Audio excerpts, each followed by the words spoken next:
now I am delighted to introduce you Marco De Marca, Professor of Organization and Information Systems at International Telematic University UNINETTUNO in Rome, with an introductory talk, Role of Association for Information Systems Communities in Advancing Information System Discipline and Research. Marco, please, you're welcome. Thank you. First, I'd like to say thank you to Professor Saramansky, Professor Panfilov, and Alena Fedorova that invited me to your conference. Now, I think it's an experience of all people that work. Can you hear me? Is it loud enough? Can you hear me? Yeah. Yes, yes, we can hear you. I think there is an experience that for all people that work as project manager or with department responsibility, that when we go to ask for money and for resources to our management, to our owner, usually we get only part of that resources. And in many cases, we receive a sort of a reply that is, people are not ready for that. So some projects were underfinanced with the bad results, just because instead of spending the right amount of money, they just wanted to spend half of that. And infrastructure in information systems are not like an apartment, that if you cannot buy an apartment with 5 rooms, you can buy an apartment with 4 rooms. No, sometimes just to cut by 10% the amount of resources, you decrease the performance in a very bad way. But now we had pandemic, and pandemic is a very sad page of our history, but there are also some positive externalities. Now with pandemics, for the first time, we have enough money to do, if we are capable, all that we need. For the first time, we don't have to beg for money and resources, but we have been assigned some resources. And then there is the second thing. One of the reasons to refuse investment or to delay investment, that is almost the same, was that people were not ready with some silly concepts like that elderly people like to stay in line at the post office because so they meet their friends, but it's not true. So we found that the technology acceptability is very high, especially among the elderly people. So we have this positive drive. On one side, we have money, and on the other side, we have the will of the consumer, of the people, to accept new technology. And we also found that for the first time, we went back to work for home. For 4,000 years, the mankind have been working at home. It is only 300 years, 200 years that we will go to office. Now we found that it's not so necessary to go to office, and we can work from home. So there are many kind of transformations and changes in life that we would have done anyway, but now we got a big push from this pandemic. I told you, is a sad page of our history, but it forced us to rethink some part of our life. Now, I just, when I was asked to come to talk to this conference, I told I had just a little time. Why? Because I am doing a pleasant work today. We have a lot of money to assign to projects, and I am in charge of the process of the projects in healthcare. So we found that we have a healthcare system that is not so bad, but we just by investing money, and this time we don't want to invest money just to save our other money, so we just to improve the service, but we have something between an additional 20 billion euros to spend for new projects. And the project is not to make more money, is to improve the life of the common people. Now, I just give you a sort of brief description of some aspect of this project. By the way, this money is given with some conditions. What are the conditions? That we organize properly to spend properly this money.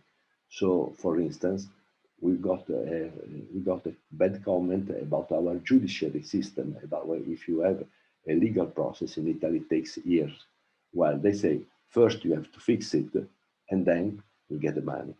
And also for education, we got some requirement. So, but at the end, we get something. We get an amount of money that is about 300 billion of euros to spend between here and 2026 with the clause that is we must spend according to a time schedule. You cannot say, all right, we put aside and then we spend next year because we wait for other money. No, we are under control of that. And that's good, you know, because that's for everybody. So the plan mobilizes over 300 billion euros. And this plan is called the European Union Next Generation.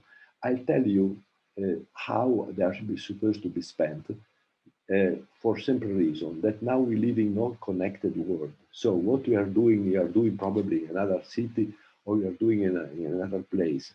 But if we have something that works where I live, you have also, or you will have also in a few months. So what happens in one country is, if it is good, they say something good, will be reflected in other countries. So just a brief list of what is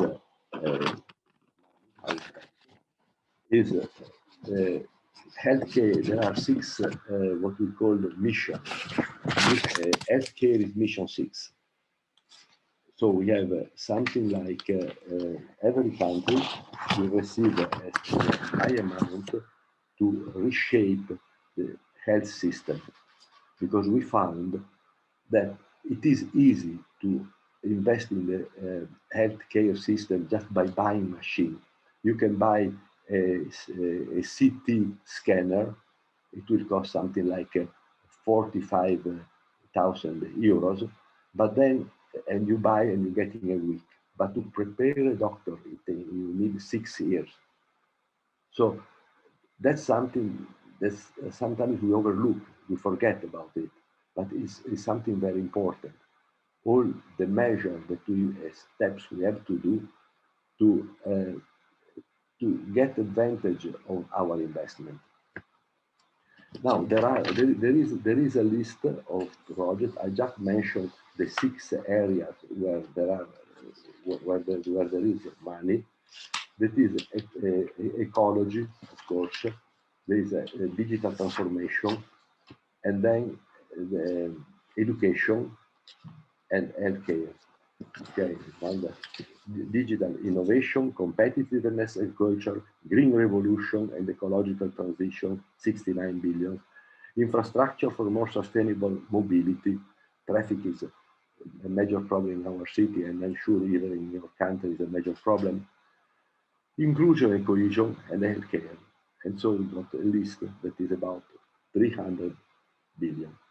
Now, there is something that I like to point out, and just to close, it's something that I like to point out, and is that in the past we had cases of good investment, the money was right, the technical skill of people was okay, but the system didn't work. Why? Because to have a good system working, you need the infrastructure, the competence to use the infrastructure, but then you need also the competence of the user. So don't forget that at the end user will be the one that decides whether the system works or doesn't work. And we need this kind of what we call the accompanying measures, all the steps we have to do to invite people to use the system, because and also to review the process, Because if we try just to automate the old process with a few machines or with many machines, it doesn't work. There are no advantage. If you just, we found in the public administration, you know, just to renew your driving license, we had a lot of paperwork. And by the way, it's one of conditions to get European fund that we try to shortcut this kind of these processes.